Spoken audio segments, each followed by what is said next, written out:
couple of years ago, I went on vacation with a couple of friends of mine. My friend Kelly came from a place called Chatterblinds up in New England.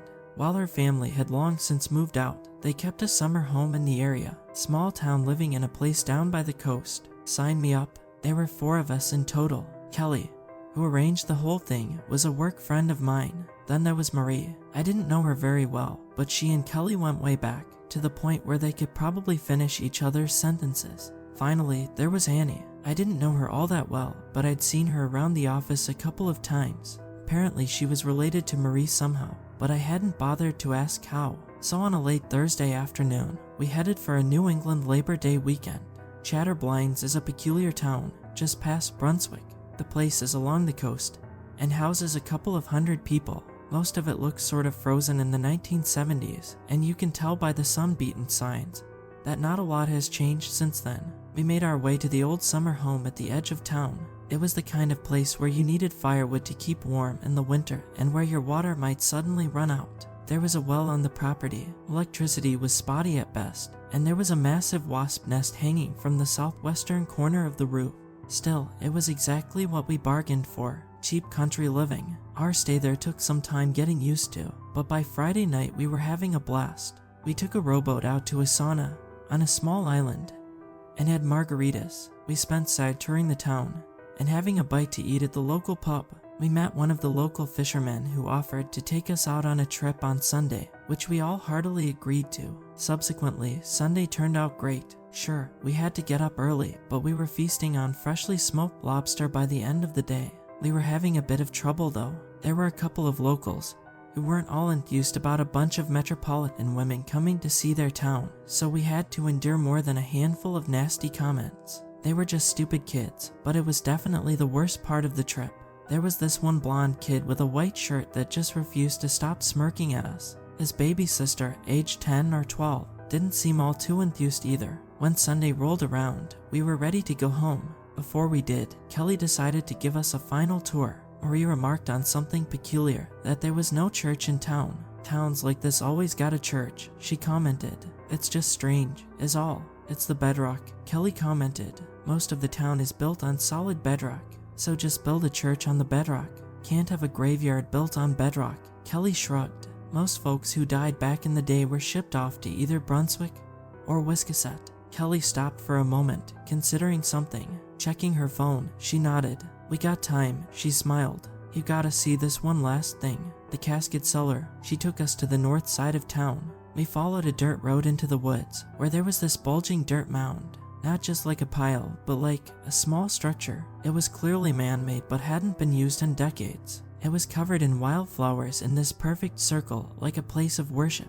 There was a solid oak door in the middle of it. The road was severely overgrown, with weeds and fallen trees, showing just how few people went out of their way to see this place. A couple of rusted-out logging machines lay to the side. Just looking at them made me feel like I needed a tetanus shot. This is one of few patches of land around that isn't just solid rock, Kelly said. It was too small to build a graveyard, but they figured they could make a kind of storage. A storage for what? Annie squinted at her. For a while it was logging stuff, but back in the day it was dead folks. Like a temporary thing, before the bodies were shipped off north. So it's like a cellar, said Marie. Yeah, Kelly nodded. People don't use it anymore, but it's sort of a morbid local curio. We all fell silent for a moment. Kelly turned to me with the biggest grin. Wanna check it out? Of course we wanted to see it. We were 4 women in our mid-30s hopped up on true crime podcasts and Stephen King novels. This was the sort of thing that gave me the goosebumps. I'd never heard of anything like it.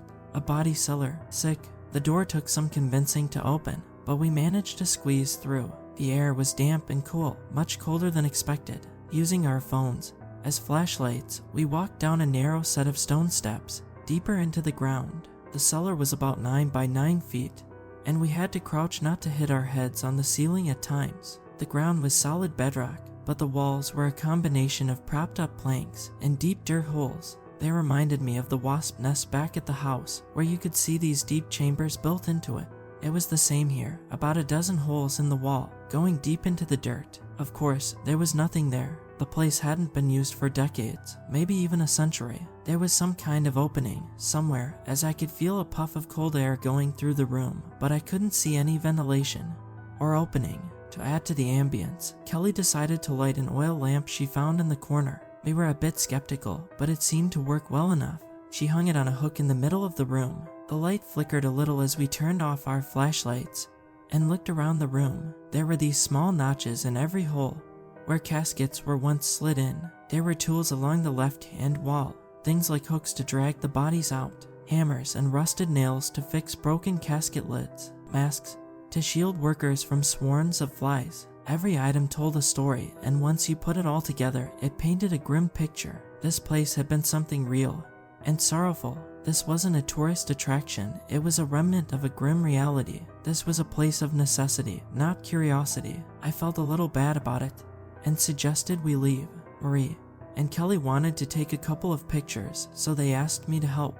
They sat down by the edge of one of the holes and pretended to look scared. I took a couple of photos, while Marie giggled about having a new Tinder pic.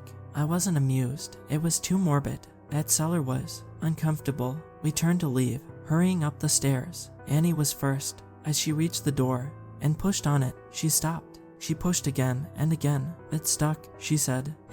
Hold on. She tried a couple more times, but couldn't get it to budge. She switched places with Kelly, who was the more athletically gifted of us. Kelly gave it a proper shoulder push, but the door didn't move an inch. She gave it another push, a kick, and an impressive effort, but it didn't move. Then I heard something, giggling. It was those goddamn kids. They'd locked us in and put something against the door. Annie yelled at them to let us out, or we'd press charges. That just made them giggle more. It didn't take long until we could hear them leave, with a faint bye echoing off in the distance. While Kelly and Marie took turns punishing the door, Annie and I tried to get a signal on our phones. Even at the very top of the stairs, we were still underground and off the grid. This place was isolated, and we couldn't get a signal through. Kelly and Marie came back down dripping with sweat. Annie was curled up in a corner, trying not to panic. There was no doubt about it. We were stuck, for the time being. Maybe someone would pass by and let us out. Kelly tried to use some of the tools to break the door, but it didn't work. The hammers were termite-ridden, and the handles were falling apart. There was a saw, but the blade was rusted straight through. There were hooks for dragging out caskets, but these were useless when it came to breaking doors or hinges. We were stuck down there for a couple of hours. Things were getting dark outside, and we could feel a wind growing colder. Annie was having some sort of panic attack and had resorted to desperately pounding on the door, screaming for help. The rhythmic thumping and yelling were boring into my brain, to the point where I could still hear it in the quiet moments where she stopped. Kelly had run her phone battery dry trying to find a spot with a signal. Marie had just fully given up and collapsed against the wall, taking a stress-induced nap. The oil lamp was still burning strong. Kelly had tried to set the door on fire, but it just wouldn't catch on. The air was too damp, and it only resulted in smoke blowing down into the cellar. It seemed that no matter how hard we tried, we couldn't MacGyver ourselves out of this one anytime soon. It was getting annoying since we all had work in the morning, and we'd have to drive late into the night to make it back on time at this rate. Inevitably, we turned on one another, blaming each other for provoking the locals, for not keeping the door open, for going there in the first place. Annie went on a long rant about how we all could have gone to Aruba instead, where she had a half-sister who ran a bar. Marie had fully checked out at that point, turning from napping to silently weeping. There was no way we'd be left there for long. If the kids had found us, others would too. We just have to make sure we're heard, I said. That's all we can do. We took turns pounding on the door, calling out for help. Even Marie joined in, although not as energetically as the rest of us. We rationed our water bottles, sharing what little we had between us. It went on and on for hours, banging on the door, call for help, banging on the door, call for help, over and over and over. We were lucky that Cellar was empty, or that kind of brain-dead monotony would be annoying enough to wake the dead. It got colder a lot quicker as the sun set.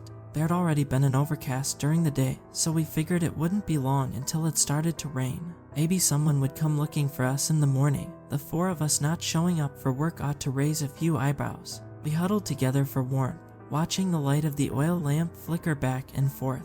There was a cold chill reaching us, pulling me back from the brink of an exhausted sleep over and over. It must have been close to midnight When I looked up to see Annie standing in the middle of the room, staring down the holes in the wall, she was breathing heavy as if trying to psych herself up.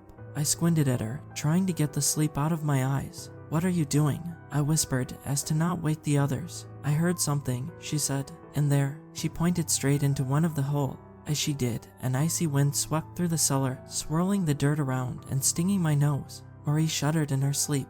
"I'm gonna look," said Annie, real quick. I got up and stood behind her. She crawled into the hole face first. She could barely move, but I promised to pull her out by her feet if I had to. As she got to the back of the hole, I couldn't see anything but her shoes sticking out. "Anything?" I asked. "No," she sighed. "I think it's just some." She stopped. Another wind passed through the room, this time a little stronger. The oil lamp swayed and fell off the hook, falling to the ground with a clunk.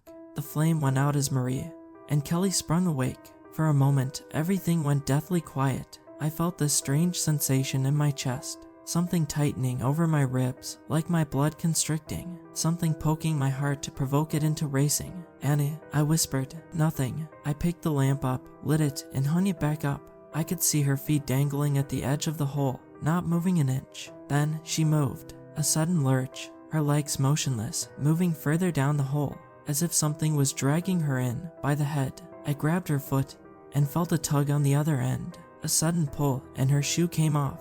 The hole went deeper than we thought, a lot deeper. "Marie," and Kelly panicked. Marie rushed up the stairs and resumed banging on the door while Kelly battled against her instincts to follow Annie into the hole. She poked her head in to look, but couldn't bring herself to go further, instead pulling at her own hair in frustration. I didn't even notice how I'd stumbled backwards toward the opposite end of the room, flattening myself against the wall. It was subconscious, as Marie and Kelly panicked, running back and forth. All I could do was to look at Annie's shoe. It still lay there at the edge of the hole, the same hole we'd used for a nice profile picture earlier in the day. A stray thought hit me. I still had some battery left on my phone. Not much, but a little. As the screams for help faded into screams for Annie, I fumbled through my photo album. I didn't even notice how much my fingers were shaking until I had to precision tap which image to view, where I picked the wrong one at least 3 times. Finally, I brought up the picture of Kelly and Marie standing in front of that hole.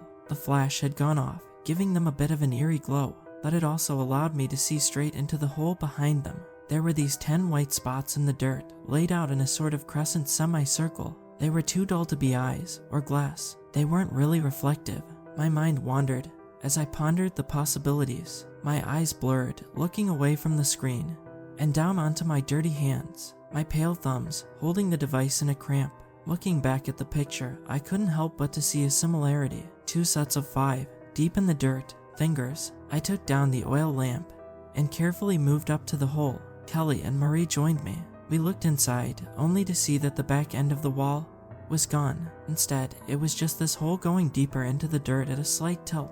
This wasn't just an abandoned cellar, it was something's nest. We all stopped to listen. Further in, almost as if coming from below our feet, we could hear a sound travel. The faint noise of fabric being torn, the pop of buttons coming off, and zippers being torn open, the shuffling of hair, then a sickening crunch, the breaking of bones. We backed away. Marie was having trouble breathing. Kelly tried to calm her down, carefully stroking her shoulders, hushing her. We spoke in whispers, leaving the oil lamp hanging in the middle of the room. "We're not getting out," Kelly whispered. "We have to wait until they find us." "There's something in there," I whispered back. "We have to do something. We gotta get Annie out," sobbed Marie. "We can't leave her in there." "I'm not sticking my head in, and neither are any of you," Kelly snapped back. "We're getting out, and we're getting help." We all decided to try one thing each. Marie was going to check one of the other holes to see if there were any other tunnels, possibly leading outside. There was fresh air coming from somewhere, so there had to be some kind of connection to the surface. Kelly was going to block the hole where Annie had disappeared. We all collected our spare jackets, shoes, and backpacks, stuffing it in the hole along with any tools and debris we could find along the cellar. I was going to try and call for help again. There was a slight gap at the bottom of the door where I could slide the phone through. It might be just enough to get a bar. I used a long sleeve of plastic from a Slim Jim and put it under the phone so I could drag it back in. Carefully, I put the phone down, pressed to call, and slid it out, hoping those extra inches would be enough. It briefly sounded like a call went through, but I couldn't hear anyone picking up. It was raining outside by now, and the sound drowned out everything else. There was cold water dripping through the door, staining the stone steps on the way down. We weren't going anywhere anytime soon. By the time I dragged my phone back in, the battery was as dead as the rest of this place. Going back the stairs, I almost slipped. I caught my grip, but looked up at the surprised faces of Kelly and Marie standing in the middle of the cellar. "You alright?" Kelly asked. I nodded. Before I got to respond, I saw something moving in one of the other holes. A forearm, almost 3 foot long, reaching out into the room. I pointed at it, screaming, just as another wind swept through the room, this time blowing out the flame of the oil lamp completely. There was commotion. I couldn't tell who screamed the most. Kelly, Marie, or me. Someone was in pain. One voice grew more distant and suddenly stopped. A dragging noise dwarfed by panicked crying. I touched the walls. I forced myself to think of my own body. I was unharmed. I was alright. But someone down there wasn't. That was just it. Down there. It was down there, not up the stairs. "Come up here," I whispered. Up the stairs. A quiet sobbing. Step by step, someone came up the stairs. The thought hit me that it might be none of them. It could be Annie. It could be whatever took her. There was no way to be sure, and with the last light snuffed out, there was nothing to prevent my mind from filling in the blanks. As a hand grabbed my leg, I screamed, startling poor Kelly, who was the one coming up. We made our way to the top of the stairs, pushing our backs against the door. We made ourselves small and tried to keep quiet. A sliver of light made its way through the cracks in the door. For a good half an hour or so, we just sat there, trying to find the courage to speak. Finally, Kelly whispered to me. "I grabbed her ankle," she said. It crept along the floor, and G grabbed her ankle. Instinctively, I moved my feet up and hugged my knees close to my chest. "Did you see it?" I whispered back. "Jay, just the fingers," she said. I had had really long fingers. My leg cramped up, and I stopped feeling anything in my toes. I couldn't move, and neither could Kelly. We could barely breathe. I tried to listen past the pitter-patter of rain, but there was nothing coming from downstairs. Instead, my mind filled in the blanks, imagining all kinds of noises. I could almost hear the way Annie pounded on the door, calling for help. I could hear Marie's gentle weeping, and if I let my mind stray just a little bit too far, I could hear the snapping of bones and the ripping of fabric. My pulse was racing so hard it hurt my head, making me bob my neck back and forth like a fish out of water. Kelly didn't say a word. We just held each other close, waiting second by second for dawn to come. It must have been an hour, maybe 2, before I heard something. There was a shuffling noise outside, on the other side of the door. I perked up to listen, and Kelly did the same. Footsteps. Someone walking by. I saw the outline of Kelly's face as we looked at one another, quietly contemplating our options. Then, a voice. "Are you still in there?" A young girl, maybe 10 or 12. We'd seen her run with the local kids. "Yes," Kelly whispered back. "You need to go get help. Call the police. And you need to open the door." "I can't do that," the girl sighed. "The chipper they put there is real heavy. I can't." "Then you need to go get help," Kelly roared. "Right now." The girl took off immediately. For what purpose, we couldn't tell. Maybe she was gonna get help. Maybe she got scared off. We didn't know. Either way, she was gone. And shortly after, there was a sound coming from downstairs. A chill wind blowing through the cellar carrying a strange, musty scent. We tensed up. I held my breath. A light tip-tap of something poking against the stone steps. Then, nothing. I looked at Kelly and held her hand. Then she was pulled down. It was quick. She held onto my wrist like her life depended on it, and I slid down 3 steps. I held onto her and pulled, but the force at the other end was too strong. She kicked and screamed like a wounded animal, but nothing seemed to work. Finally, something came loose, and she scampered back up the stairs. Pushing ourselves against the door, I could see her foot was bleeding. Her shoe had come off, and at least 2 toes were broken at a strange angle. There were marks along the middle of her foot. Bite marks. I could see the imprint of human molars on her big toe. We huddled against the door. Kelly's eyes were wide with panic, scratching at the wood until her acrylic nails came off. It didn't take long for it to return, a long white arm making its way up the stairs, a hand tip-tapping against the stone steps like a spider, and far down into the dark, I could see 3 pairs of eyes reflecting the sliver of moonlight coming through the door. 6 eyes, parted into sets of 2. We threw our shoes. We kicked. We screamed. It retreated, only to try again and again and again. As soon as there was a moment of quiet, it came back, poking and prodding at our readiness. In a moment of silence, Kelly and I just held one another. I eventually came to realize that there was a new sound coming from downstairs. It had been there for some time, but we'd been too busy to notice it. A low rhythmic hum, like a deep cackle, a laugh. It had stopped playing with us. Seconds later, 2 arms shot out of the dark, one grabbing me by the hair, the other grabbing Kelly by the throat. We were immediately pulled down step by step by step. Within seconds, I could feel the floor as we reached the cellar. My hands fumbled for something to grab, only to feel the glass shards of the now broken oil lamp next to me. Grabbing the largest shard I could, I let it sink into my palm as I stabbed what had grabbed me over and over and over. The moment it let go, I dove for Kelly. I drove the shard into the pale white arm grabbing her, forcing it to let go. A dark blue kind of blood, thicker than jelly, pulled around the edge of the shard as both arms sunk back into the holes. Kelly was barely breathing, struggling to get air past her neck. I grabbed her under her arms and tiptoed my way back up the stairs, only to see those white arms slowly coming back out. I couldn't survive another attack. It'd be our last. I dragged Kelly back up the stairs, hoping against hope we'd make it somehow. She kicked helplessly at the white fingers that poked at her wounded feet, teasing her, a reminder that it was going to get her next time. Laughter. No, Kelly mumbled with what little breath she could muster. No. We reached the top of the stairs. The arms grew closer, nails tip-tapping against the stone steps. I was joyful, eager, expectant. I pressed my back against the door. If it came to it, I would have no choice but to drop Kelly. I had to do whatever it took to make it out. I remember coming to that conscious decision that if it came down to it, I'd do it. I had to. Then, I lost my balance. The door gave out from behind me as it opened. I fell backwards, keeping Kelly in my arms. A sudden burst of moonlight lit up the hallway as a mound of pale limbs retreated into the dark. The local kids had pulled an old rusted-out machine aside, unlodging the door. Kelly coughed, crawling away from the entrance. To see a grown woman crawling through the dirt like that in a panicked weeping. I'll never get that image out of my head. Even the kids who'd trapped us seemed shocked. We thought you could open it, one of them said. It wasn't meant to get stuck. The blonde kid with the white shirt, he wasn't smirking anymore. I just stayed there, in the rain, the palm of my hand slipping on a couple of trampled petals from a blue sunflower. I looked at the cellar, unblinking. Even then, despite the rain, and the excuses, and the weeping, I could hear the tip-tapping of nails against the stone steps. Something waited for us to slip up, for someone to look the other way, for another chance to take it all away in the blink of an eye. This was a couple of years ago, as I mentioned. It was all written up as an animal attack, but there wasn't even an attempt to elaborate, just an animal attack.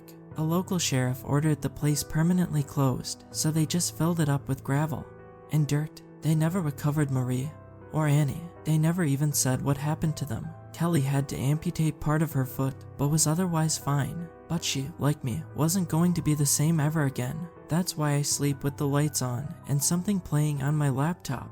As soon as the dark gets too dark, or the silence gets too loud, my mind fills in the blanks with something from that night. The weeping, the banging on the door, the tip-tapping of nails against stone, and I will have to do what it takes to drown that out for the rest of my life.